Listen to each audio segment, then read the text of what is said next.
This story is brought to your ears by all our fantastic supporters on Patreon. To get in on the action yourself with bloopers, extras, and the occasional early story, join us at patreon.com/voiceofallmtg. For more stories, or just to chat, visit voiceofallmtg.com. And now, Voice of All presents Nissa's Origin. Home. A story by Kimberly Crinus and Adam Lee. Nissa Ravain found herself woven into an unending stream of living light. It was a place she never wanted to leave, for it embraced and cared for her. It wound around her and supported her limbs, giving her the feeling of weightlessness. After a timeless moment, though, the stream began to disentangle itself. How she hated to see it go. As it floated past her, she noticed that it was actually made up of hundreds of thousands of tiny filaments. It was a glittering river of jewels. It glided so close that she could reach out and touch it. She let her fingertips run through it, and as the tiny filaments passed, she felt each individual essence, all of them unique. Under everything, she felt a great sense of contentment. She wanted to stay like this, connected to the stream, forever. Ow! Something hit Nissa from behind in the back of her head. She reached to rub it. Again, this time in her back. Hard. She turned. The stream was caught up on her, caught up because there was a knot, a large black knot that was preventing the flow, holding the stream back. It slammed once, twice, and again into Nissa's arm. It hurt. She tried to push it away, tried to shift its course, but it refused to be dissuaded. It made strange sounds, sounds like writhing and gnashing, awful sounds too close to her ear. It was darkening and growing. Soon it would be larger than her. Nissa tried to run, tried to swim away. She reached for the light, but all that was left was the darkness. It consumed her. It suffocated her. It would end her. Nissa awoke with a start, screaming and gasping for breath. It took her 3 blinks of her eyes to realize. Home. I'm home. Her breathing slowed as she stared up at the familiar wooden roof, tracing the patterns of vines that lashed it together. She knew the pattern well, for this was not the first time she had awakened in her bed after a vision of darkness. As she slipped further into this reality, her other senses came back to her as well. She could smell the aroma of her mother's stew. It must have been warming over the fire. Had she missed dinner again? She could feel the evening's dampness on the air, a dampness brought on by the rain, which she could hear pattering on the roof.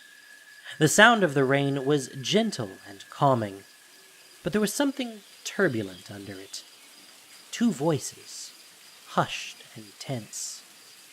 She pushed herself up to sitting and pressed her long elf ear against the floor. Was she not just screaming again? This was Numa, chief of the Jiraga. Screaming of an evil darkness? He was talking about her vision. That meant he had heard. Nissa cursed herself for screaming so loudly. She knew the trouble it would cause. What do we do when it comes looking for her? For us? Nothing is looking for anyone. That was her mother, Moreau. It was never after anything other than random destruction. Random? Your people angered Zendikar, and they paid the price. There was a reason you are the last of the animists. Nissa shivered, the dampness on her skin turning cold. Zendikar is not vengeful. If you believe that, you are blind. You and your daughter are putting all of us at risk. I cannot allow it. Nissa pulled her blanket up around her. This was not the first time she had heard her mother and Numa argue about her visions, but she had never heard Numa speak in such a hard tone. You understand. that I must put the tribe first. I must protect my people. Are you sending us away? I have no choice, Moreau. I cannot risk Zendikar's retribution. I'm sorry. I truly am. Numa's words were followed by the sounds of his retreating footsteps. Her mother's hurried footfalls followed. Nissa clutched the corner of her blanket, rubbing the soft spot over and over again. Her mind reeled. Numa was going to kick them out of the Jaraga camp. Where would they go? What would they do? More, how could he do that to her mother after all Moreau had been through? Nissa's heart ached at the thought of her mother suffering. She wanted to hate Numa, but she couldn't blame him for protecting his people. He was right. She was a danger, the last of the animists, and the only one remaining who still had visions. Her mother told her the visions were a gift. She said they were Zendikar's way of talking to Nissa. But her mother did not understand. Moreau had never seen the darkness. She had never heard the writhing and gnashing. She had never felt the suffocating pressure. So she could not know. For many moons now, Nissa had believed that Zendikar was hunting her, and now Numa's words confirmed her fears. Her visions were not a gift. They were a warning. Zendikar was speaking to her, and its message was clear. It would have its retribution. It would finish what it had started with the animists. The Dark Knot was coming for Nissa, and that meant that anyone near her was in horrible danger.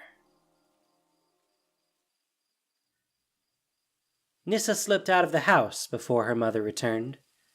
The darkness was complete, the stars hidden by the clouds that were still sprinkling the land with rain.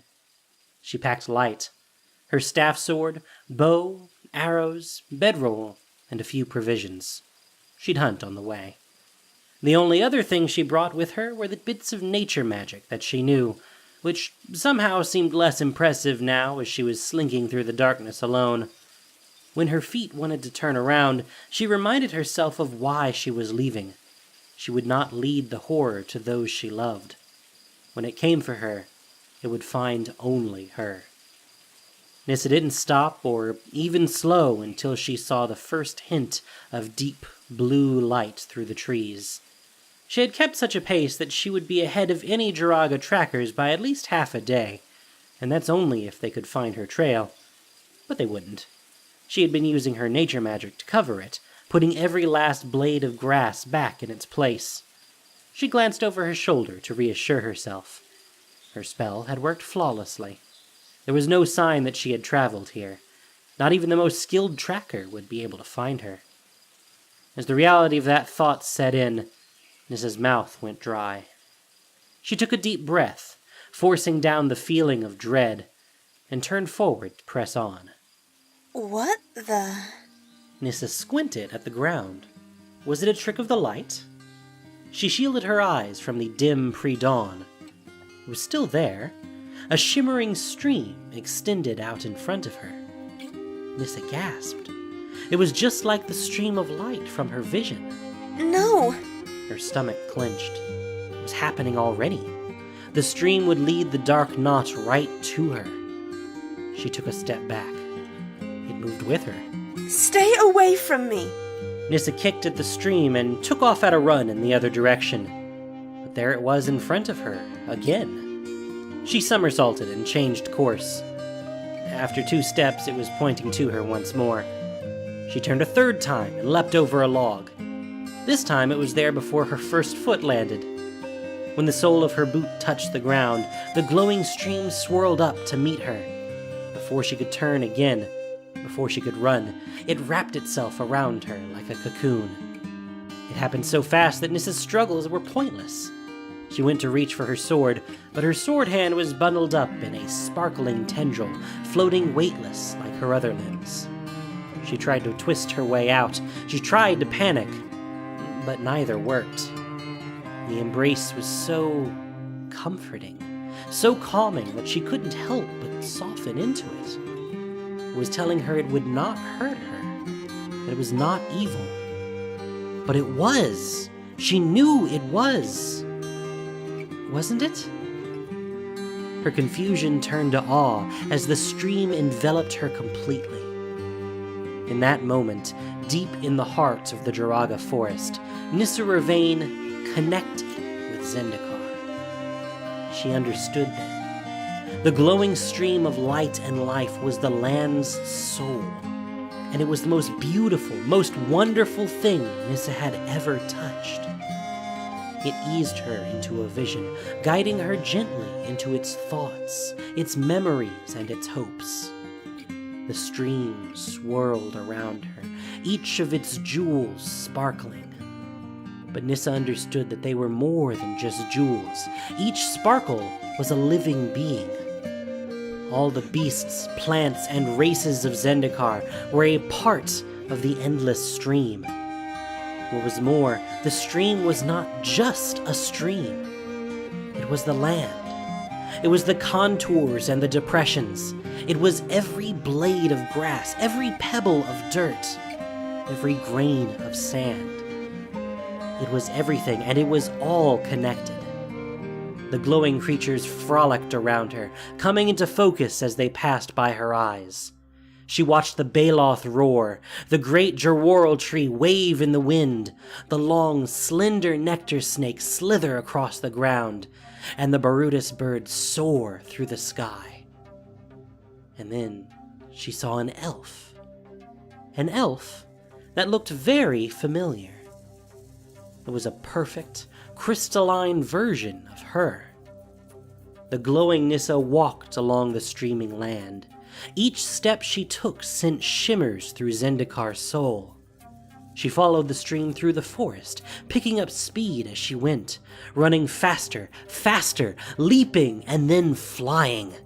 She crossed a desert, a bog, a mountain range, and then 100 other places that flew by too quickly for Nissa to recognize. Finally, the stream slowed, and the glowing Nissa came to rest. She stood on a rocky ledge, looking up at a mountain peak. Inside the mountain, Nissa could hear the horrid writhing and buzzing, and she could sense the dark knot. She recoiled, fear rising up inside her. Had this all been a trick? But the glowing Nissa did not seem to be scared. She held her ground. She raised her hands, her palms facing the darkness. Her lips moved, but Nissa could not hear what she uttered. And then, suddenly, a bright light blasted through the whole vision, consuming everything, the mountain, the knot, and the glowing Nissa. When Nissa woke, the cocoon was gone. She was on the ground, and she was looking up at what seemed to be a pair of eyes. Nissa. And a mouth. Nissa. It took another moment before Nissa recognized the voice. Mazique? Nissa struggled to sit up. Are you okay? Yeah, I'm alright. Wait. What are you doing here? Were you following me? She jumped to her feet, her ears flicking around for signs of approach. Don't worry, no one else is here. Do they know you came? Only your mom. I had to tell her when I saw you go. Mazique! Don't be mad. She was glad you went out into the forest. She thinks your visions will be clearer out here. She said that? Mazique nodded. And she wants you to follow them. My dad and I do too. We believe in the animist ways. We believe your visions are important. You just had another one, didn't you? You were watching me? The light. Did you see it? I did. But don't worry, I'm not scared. I think it's amazing. What did this one tell you? Nissa looked into his familiar face, a face she had thought she might never see again, and she decided to trust her friend. Oh, Mazique, everything I thought was wrong. Zendikar isn't after me. It's not after any of us. It's not evil or vengeful. It's magnificent. But it's in pain. Something horrid is hurting it. And I think... Oh, never mind. I don't know what I think. You think Zendikar wants your help to save it? How did you know that? Mazique pointed down to Nissa's feet. The glowing stream of light was back. It was swirling around her legs playfully, like an eager pet. Nissa's heart soared at seeing it again. Hello, Zendikar. The stream trilled with excitement and shot up, whirling around her and Mazique like a funnel cloud. It blew their hair into the air and filled them with a feeling of enchantment. Before their hair even had a chance to settle, the light was tugging on their wrists, asking for them to follow. Nissa looked to Mazique. The stream tugged again. Okay, we're coming. Together, they followed the stream of glowing light deeper into the forest. They agreed without having to discuss it that they would travel together. The stream of light, it seemed, wouldn't have it any other way. Mazique could see it as long as Nissa was close by. If he wandered off to hunt or forage, he reported that he lost sight of it. But as soon as he returned to her side, the path glowed for him again. Like an excited child, it showed them all the secrets and beauty of the forest. Hidden alcoves, trees that twisted so high into the sky that their tops were lost to the clouds. Vines that danced, and babbling brooks that sang sweet songs. It was like they were in a new land, a land of wonder. Nissa felt that she, too, was new. The bond she had made with the soul of Zendikar grew stronger with each step, and so did her magic. When she cast spells, even simple ones, they burst forth with flourish. The jadi nuts she enchanted to light their way at night arranged themselves like the stars, forming the shapes of animals to guide them. When they encountered an angry tree stalker, it only took a slight flick of her wrist to change its course and free them of worry. She moved the leaves of the trees to shelter them from rain, and she drew up the sweet nectar of the flowers to lift their spirits when they grew weary. But even amid all the wonder, Nissa couldn't entirely shake the foreboding feeling that crept into the corners of her stomach. With every step they took, they were getting closer to the darkness. And when they arrived at the mountain, she would have to face the knot, for that's what the glowing Nissa had done. But how? After 2 days in the enchanted sanctuary, Nissa and Mazique reached the edge of the forest. The world beyond fell away, opening into a canyon land of red rocks, dry trees, and wind-scoured mesas. As they stepped out, it felt to Nissa like she was leaving home all over again. But this was where the stream of light was going. This was where it was leading her. The elves were not used to the bright heat of the sun. Their delicate skin was so accustomed to the protection of the forest canopy that it turned hot and red within hours.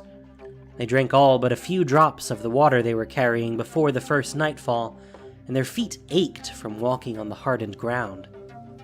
On the second day, Nissa began to worry.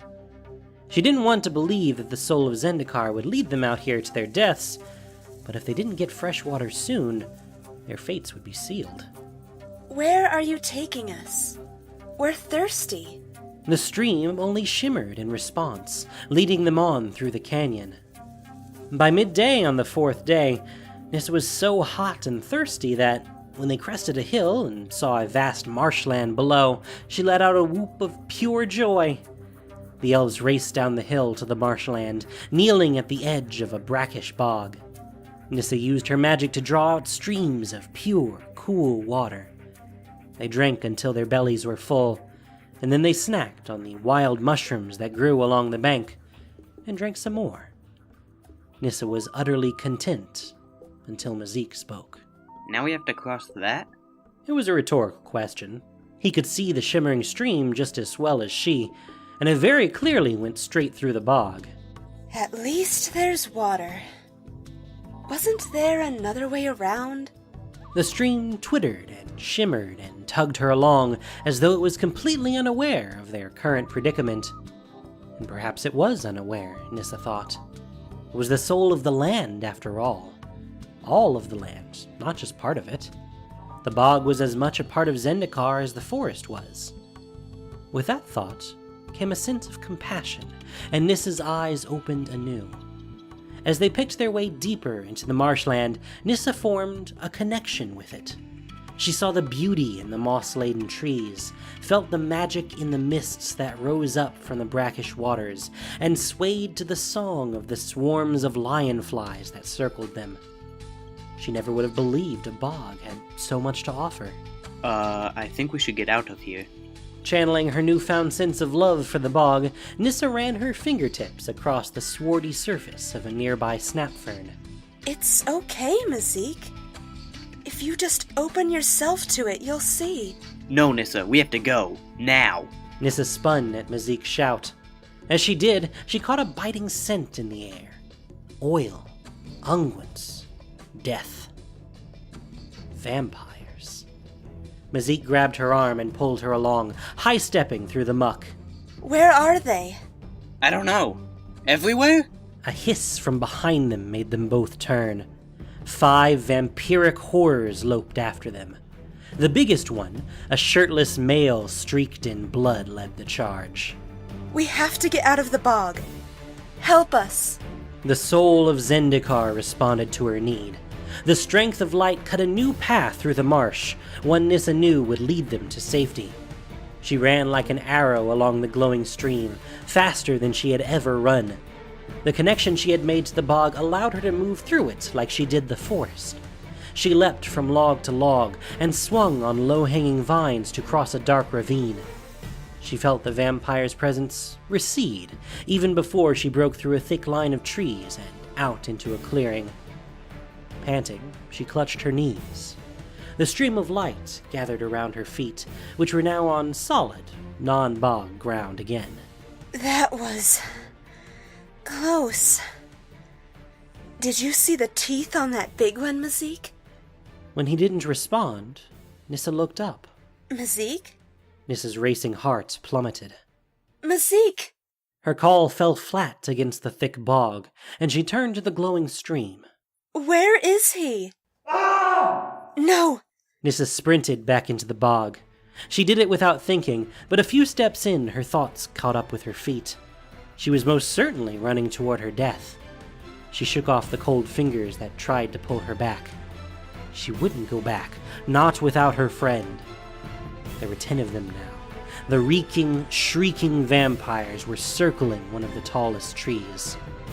Nissa looked up into the branches. Mazique was clinging precariously to a bent perch, his arm bloodied. With a spitting hiss, 2 of the nearest vampires sprang up toward him, securing handholds on the lowest branches. Get away from him! Nissa hadn't realized she was going to call out. The sound of her voice startled the vampires, too.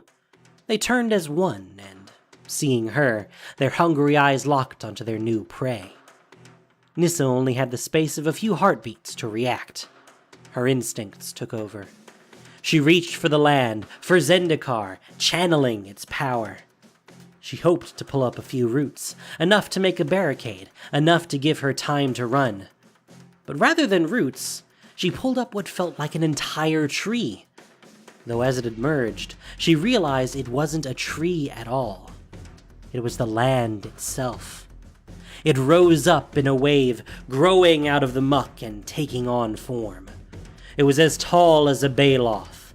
It charged the vampires, teeth gnashing and legs flailing.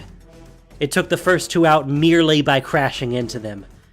It wasn't until Nissa felt the pull at her fingertips that she realized the elemental was under her control. She directed it at a cluster of 3 vampires. It swiped with its massive paw, knocking them to the ground in a blast of green light. There were 5 left. Nissa turned her elemental on them. 1 tried to run. The big one, the leader. Oh, no, you don't. Nissa summoned the bog's dangling, dancing vines. They snapped to attention, making themselves into spears, and they pierced the vampire straight through his heart. Nissa? Nissa! Mazique clambered down from the tree and ran to her with his arms open. Nissa stepped into his embrace. They stayed that way for a long time, their hearts pounding against each other. You saved my life. Mazique finally pulled away enough to look into her eyes. Thanks. Don't mention it. Nissa tried to laugh, but it came out more like a hiccup. So, yeah, you really... Mazique pointed at the fallen vampires. And then you... He gestured to the land. Yeah. What was that? That is how you're going to save Zendikar.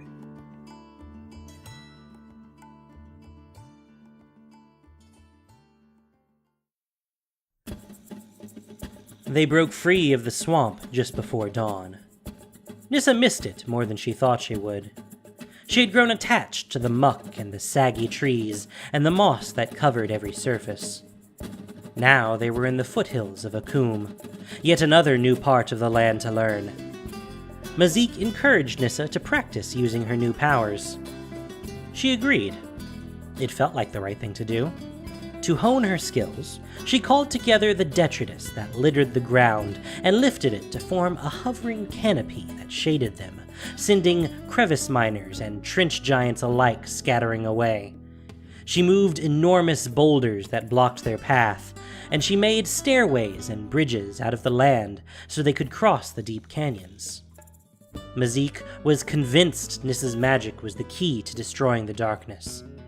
He repeated back to her what she had told him of her most recent vision, citing the way that the glowing Nissa had lifted her hand and muttered what he thought must have been a spell. Nissa wanted to believe him. She wanted to trust that she would be ready when they got to the mountain, that she would be strong enough, powerful enough to face the Dark Knot. She wanted to believe that she could defeat it, because she had to. Zendikar was counting on her. She could feel it in her soul.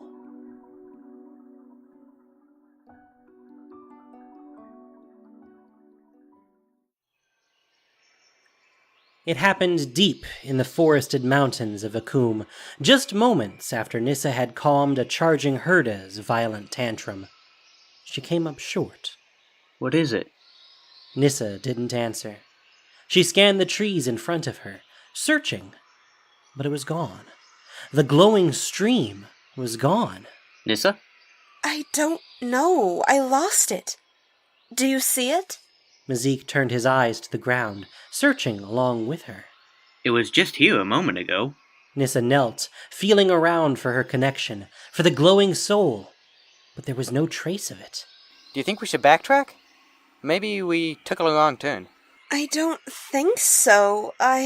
Nissa's words were cut short when the land shifted beneath her. The shift was subtle at first, but very quickly the unstable feeling of vertigo grew along with a strange sense of incoherence. Nissa realized it in the same moment Mazique said it. The royal! It's happening! He ran for the cover of a rocky outcropping that was protected by a large tree, and Nissa followed. Nissa had heard stories of the royal, the force of Zendikar that consumed everything in its path. The stories didn't seem to be exaggerations. Rocks were raining down around them, and the land was shuddering and undulating like the violent waves of an ocean. The elves lost their balance and tumbled to the ground. Nissa reached for Mazique's hand, and together they scrambled under the overhang. The world around them turned on its head. Trees twisted and bent, jutting out from the ground at odd angles. Boulders popped high into the air and slammed together, cracking and splitting and then hovering like long, jagged teeth. An immense force lurched and snaked through the land itself like a blind madman. Roots, rocks, and soil warped and folded to its will. Nissa, you have to do something! Mazique was looking to her like she held the secret, like she knew what to do. But she didn't. Her connection to Zendikar was gone. She was just as scared as he. A rock smashed down mere paces in front of them, and splinters flew at their faces. Mazique shielded his eyes. Please, make it stop. Just try. Another rock rained down, and then another. If she didn't do something, they would be buried alive. Okay, yes, okay, I will try. Nissa said the words more for herself than for Mazique. She placed her palms on the land. Come. I need you. Please. She sent her own soul out, reaching for her connection, but there was nothing there. She dove deeper, extending her reach as far as she could. Zendikar. And then all at once, it came to her, an overwhelming flood. It was cold and oppressive. It was fear. Nissa had found her connection. She had found the land, and the land was terrified. She could see it then. The Royal wasn't an alien force. The Royal was Zendikar's reaction to the Dark Knot. It was the land rearing like a spooked horse. So horrified was it of the darkness that it had lost itself to fear. Hush. Be at ease. But the land did not respond. If anything, it bucked more. It's not working! Boulders crashed into the overhang above their heads, sending chunks of rock raining down on them. It wouldn't hold for much longer. Nissa, what do we do? Nissa closed her eyes. She did the only thing she could think to do. She began to hum. It was an animist song, the tune that her mother had hummed to her so many times. She dwelled on each note, infusing it with peace, comfort, and reassurance. When the song ended, everything became still and silent. Nissa opened her eyes. The land had ceased moving mid-wave. Trees were caught tilting out like elbows. Rocks were paralyzed halfway up their trajectory, and trails of dirt hung like stars in the night sky. It was as though time had stopped. And there before her was the glowing stream. You're back. She offered her hand. Tentatively, it rose up to meet her touch. Uniting with Zendikar was everything. Nissa had not realized how empty she felt without it until it returned her. Now she was whole again. Now she was home. I know you're hurting. But I promise, I will help. The stream warned in thanks. I need you to show me, though. I need you to show me where to go. The stream whirled around her fingers, and then, with a quick flick, it dove down into the land. Nissa worried that she had scared it off again, but a heartbeat later the land began to pop and tremble. It called to all the free bits and pieces, leaves, grass, twigs, dirt, and stone. They came from everywhere, rushing toward one singular point as though they couldn't get there fast enough. First, a head emerged with a long snout cut out of rock. Then a neck, followed by two stocky legs. Nissa took a step back as a fully formed elemental stepped out of the earth. Nissa. Nissa blinked at the sound of Mazique's voice, and with her blink, time resumed. But the chaos did not. The land calmed. The trees and the rocks fell back into place, and the wind picked up again. The elemental stood before them. Its nose was glowing. Nissa recognized the glow as the light of the stream. Zendikar had come to her.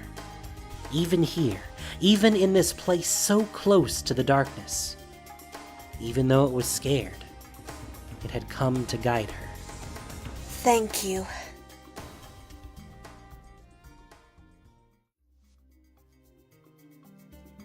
Nissa and Mazique followed the elemental, just as they had followed the glowing stream. It led them up into the mountains, and through the high, jagged peaks known as the Teeth of Akum. Nissa had a sense she had been here before. Certain rock formations seemed familiar, and images from her visions flashed before her. They were getting close. For days they traversed the mountainscape, taking breaks only for the necessities, to hunt and forage, to eat, mostly slugs, to refill the water supply, and rarely to sleep. They couldn't sleep much, and when they did, they both had nightmares. Nightmares of painful, writhing darkness. Nissa worried about Mazique. His steps had slowed, and his breathing grew heavier each day. She kept a close eye on him, for it seemed that the knot was hurting him more than it was hurting her. Early one evening, just as the sun was dipping under the highest peaks and the sling-tail nighthawks were beginning to rustle in their perches, the elemental stopped. It pawed at the ground anxiously and reared its head, nodding at a tall column of rock. What is it? Nissa inched closer to the corner. The elemental backed away. Nissa peered around the rock and her breath caught. Huge, diamond-shaped stones floated in the air, hovering in unsettling stillness, each one spaced with an unnatural perfection and held there by what must have been an immense magical force. The sun reflected off the strange markings on their flat sides. They formed a ring around the highest peak of Akum. We're here. She knew the peak well from her vision. That was where the dark knot was. Nissa. She turned to see Mazique stagger and fall. Mazique! She rushed to his side. Something's wrong. I don't know. He clasped a hand to his face as blood dribbled from his nose. It's the dark knot. We have to get you away from it. Nissa pulled Mazique back around the corner. No, Nissa. You're finally here. You have to go. You have to help. Nissa looked from Mazique to the elemental that was bucking and trembling. It was clear to her that neither could go any further. Whatever she did next, she would have to do it alone. Her heart broke at the thought of leaving them. It's okay, Nissa. I want you to go. I'll be okay. We'll be okay. He rested his hand on the elemental's thick, rocky leg, and its trembling lessened. You'll be okay. She helped Mazique up onto the elemental's back, and she laid her hands on both of her friends. Be safe. Be strong, Nissa Ravain. The elemental's nose glowed as it padded away down the path. To stop herself from following them, Nissa turned back to the mountain, and she took her first step toward the darkness. After the first step, she did not stop. She could not allow herself to pause, or she feared she would not work up the courage to continue. She approached the ring of glowing stones, and then she hurried under them, skirting their shadows. Once inside, she slowed and stared up at the towering peak, the highest peak of Akum. This was it. She had arrived. The dark knot was here waiting for her. It buzzed and writhed, making noises that scratched at the inside of her ears. She hated it then. She hated it for what it had done to Zendikar, for what it had done to the Animists, and for what it had done to Mazique. She circled the peak, climbing slightly higher with each step. She was feeling out the knot, planning her attack, though there wasn't much to plan. She had decided days ago that when the time came, she would do just as the glowing Nissa had done. And so she did. She found the spot, the same ledge that the glowing Nissa had stood on, and she planted her feet on the ground. I call on you now, Zendikar. I'm here to rid you of this darkness. With that, she reached down deep into the land. She knew that the stream would not be easy to find here, that it would not dwell so close to the knot it feared.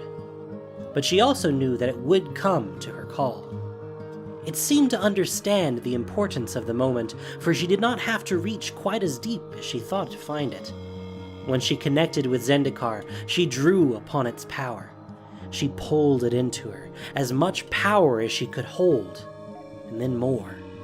She didn't stop until her chest felt as though it would burst.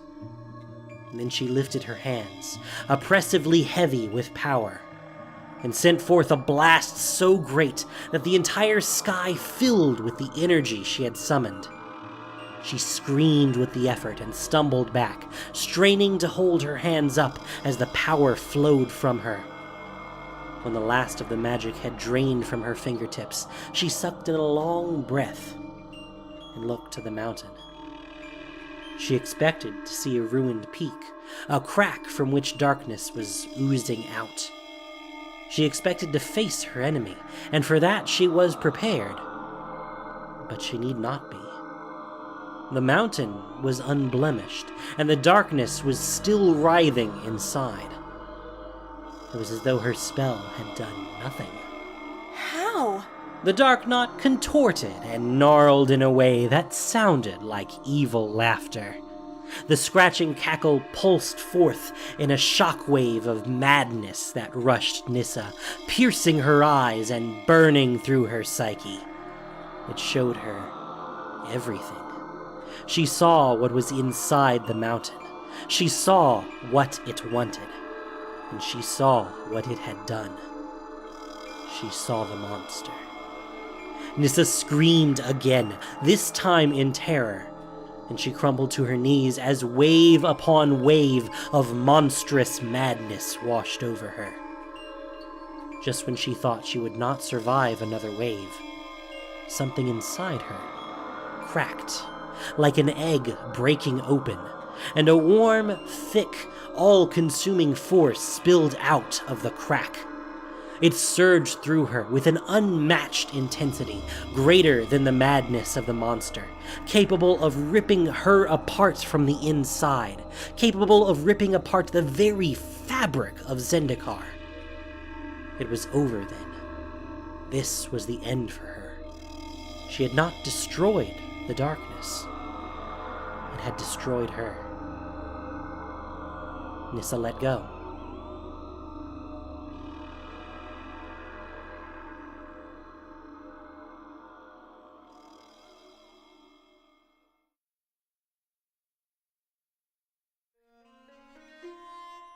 What happened next was impossible for Nissa to understand.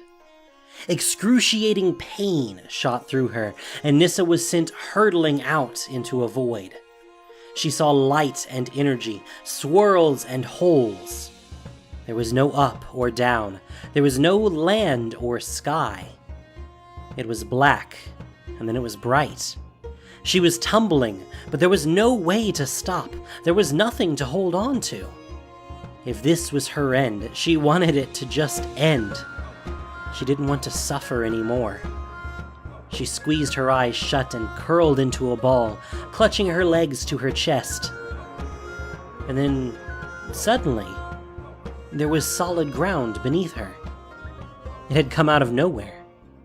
Had she landed back on the mountain again? When her heart settled slightly, she risked cracking her eye open, the right one. The left opened only a moment after the right. There was too much for just one eye alone to see. The colors were vivid and unprecedented, in shades she had never seen before. The shapes of the plants and trees were also foreign, their leaves and the textures of their bark unidentifiable. And then there was the smell. It was at once sweeter and heavier than any scent she had ever known. She was not on the mountain. She was in a forest. But it wasn't a forest on Zendikar. Something told her she was very, very far away from Zendikar.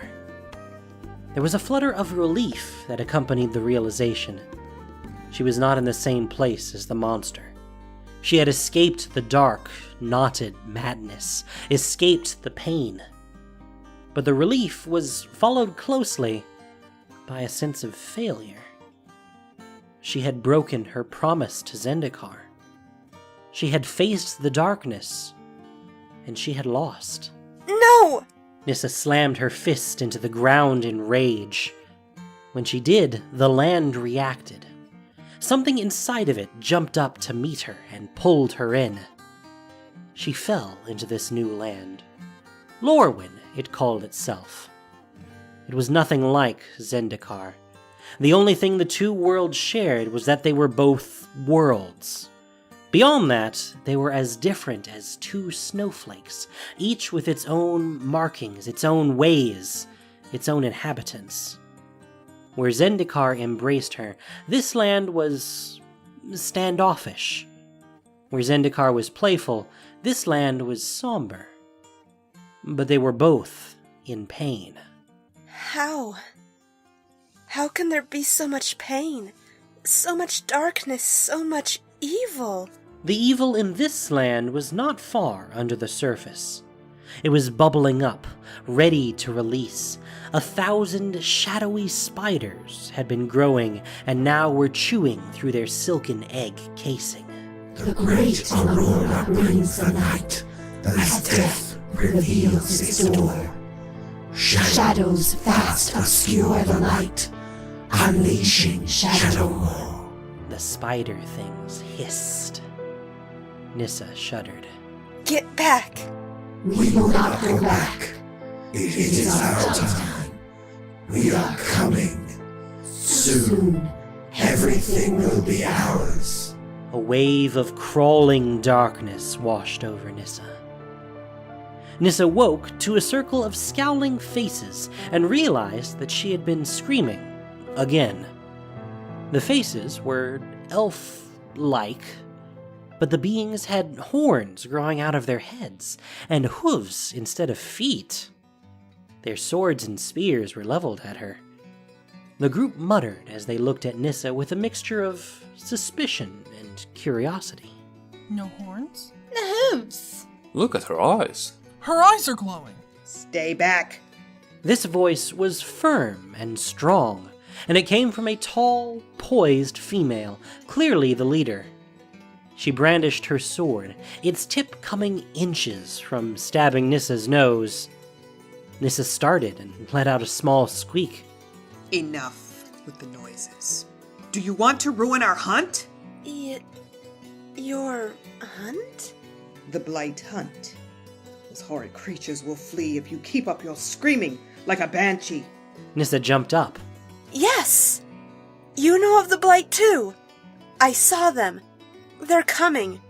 They said they were going to take over everything. Ha! Did they now? They think they could stand against us. You won't let them? You're not from around here, are you, little elfling? This is our land, my land, and we will not let those horrors poison its beauty. Do you hunt? I do, but I don't know. I blight on the right. Now's your chance, you strange, beautiful, green-eyed creature.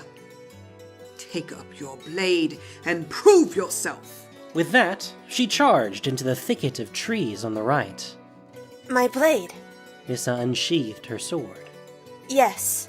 Something felt so right about this, about the charge and the hunt.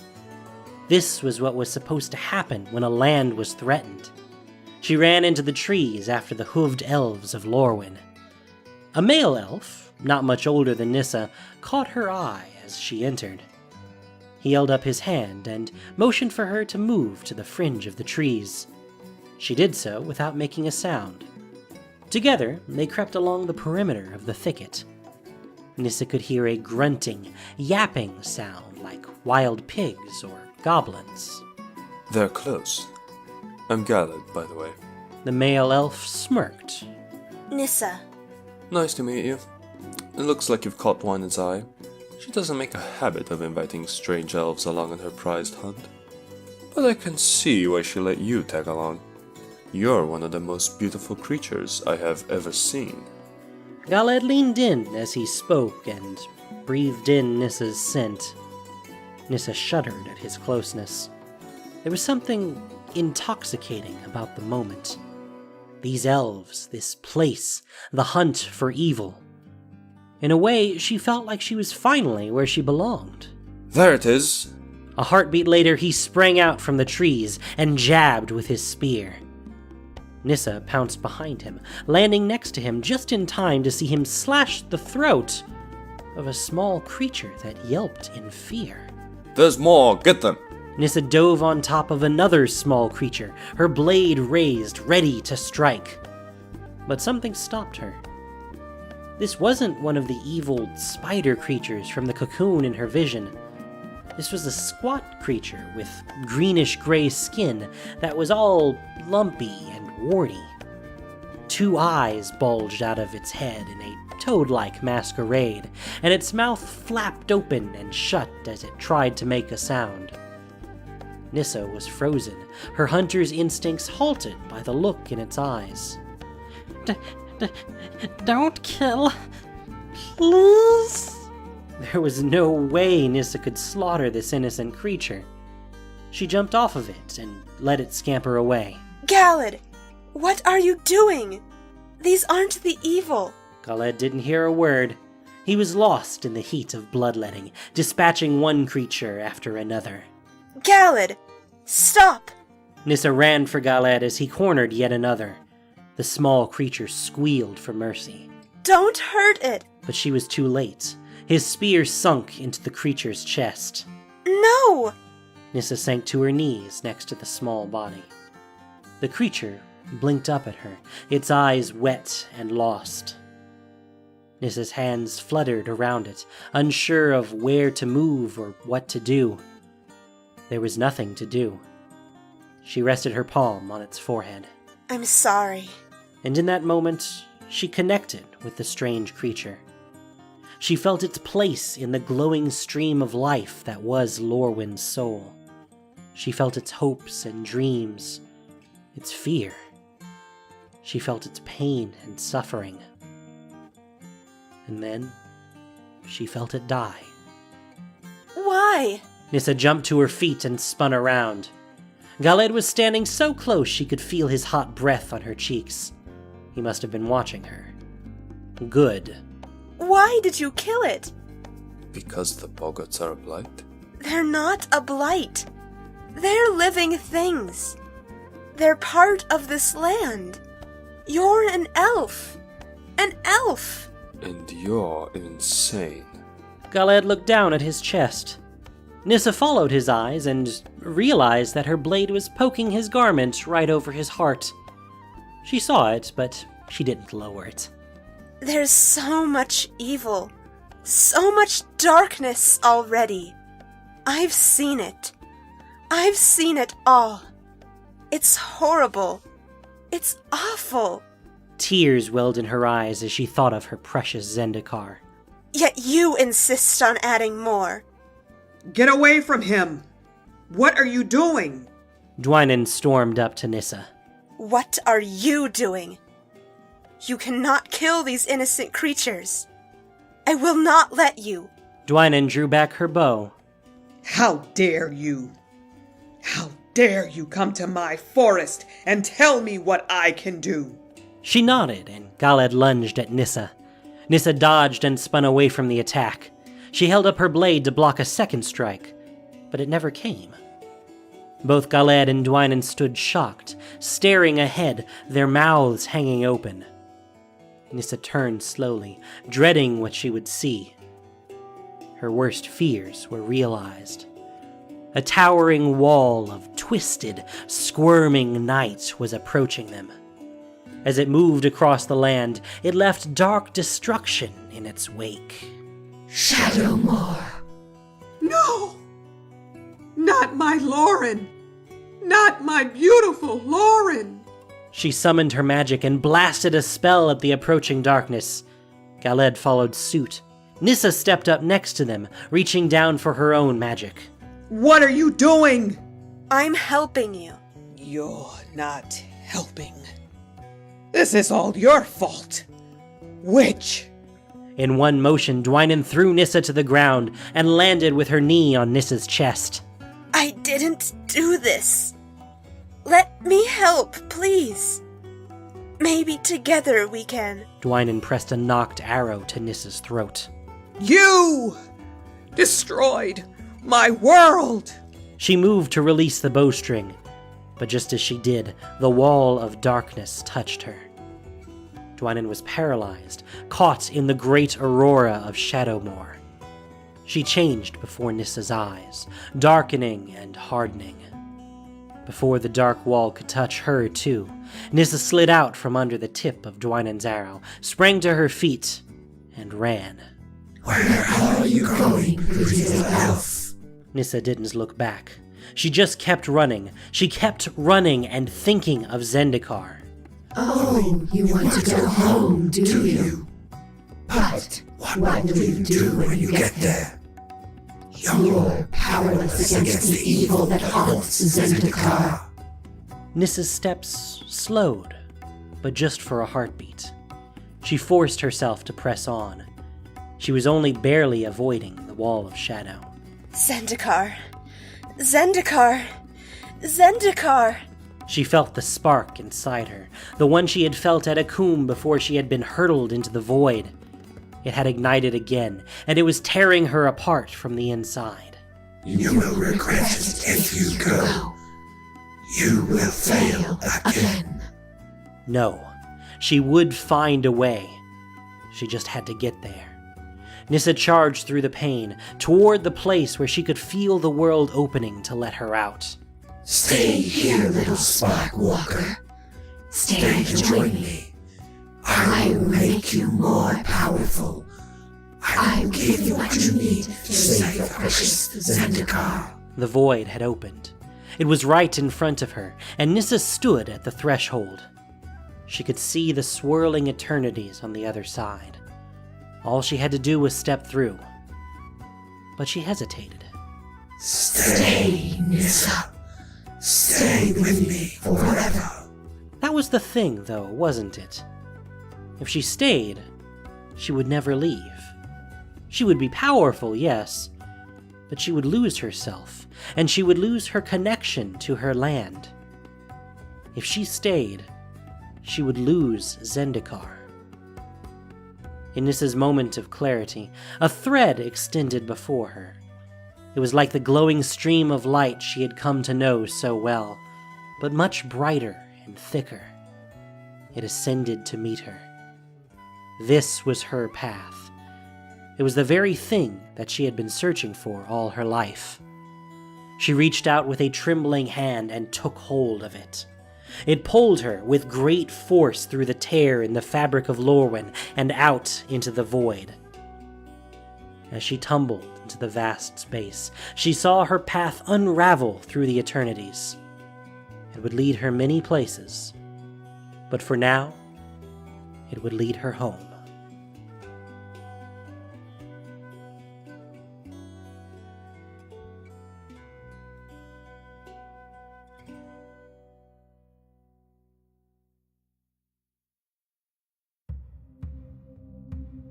Thank you for listening to this production of Voice of All. As listener-supported entertainment, we rely on you, not just for the voices of the characters, but also to keep us going and growing. If you enjoyed what you heard, please support us by rating and reviewing us on iTunes, or following us on SoundCloud, Stitcher, and Google Play, or just plain sharing with your friends. You can also support us financially on Patreon for exclusive perks. Home was written by Kimberly Krynas and Adam Lee. The podcast was produced and edited by Gendul Keshi, with sound editing by Grace Noir.